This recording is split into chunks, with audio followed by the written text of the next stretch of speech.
this mean for us, and what does this mean for us as we're dealing with this aging population, particularly for African Americans, but for everyone? Well, one thing to think about first is the overlap between the needs of older adults and younger families. That in the middle here are things that both groups need. We're talking at a range of housing at different prices, and I'll talk a little bit about accessibility and visitability in a second, but those are homes that have features that enable people to age, transportation options, services, shopping, etc. I mean, these are things that older adults benefit from, and so do younger families. Now, families with children are more concerned about schools and child care, although there's a growing number of grandparents raising grandchildren, especially in communities of color. And older adults typically are smaller, 1 to 2 person households, so they don't need as big a space and are as many supportive services. But the vast majority of things are in this middle column.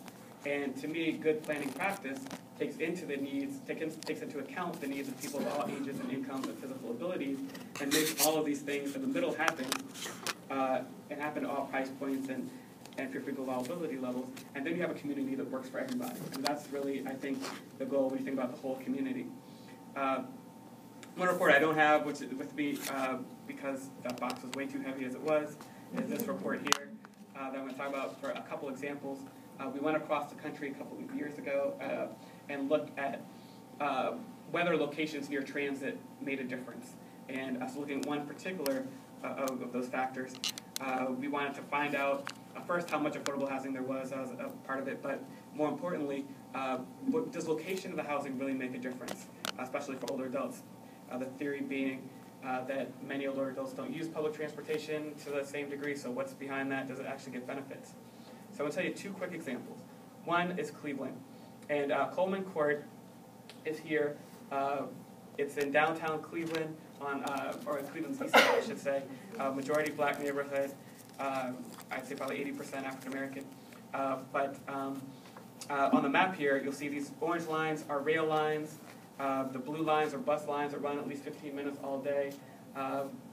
So it's hard to see for folks in the back, but you'll see the Coleman Court is this light blue dot in the middle there that looked like it's right on top of this transit station and right next to a main bus line. So it was going to be my perfect example to go to audiences and say, this is what older adults benefit from. Let's go to this house and find some this senior housing and find people that are good examples. Here's what it looks like, and you'll soon see why it became a completely different example for me. Here's a Coleman Court. It's right next to St. Coleman's Church here. It's a church-affiliated senior housing unit.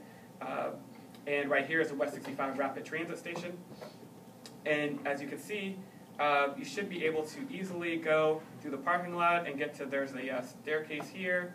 Or if you're leaving the home from the other side, you can come here to the intersection up Lawn Avenue and into this main entrance, which is a nice ADA design entrance. So from the map up top, this is great. This is a perfect example of a senior housing unit right next to transit. I'm sure it makes their lives better.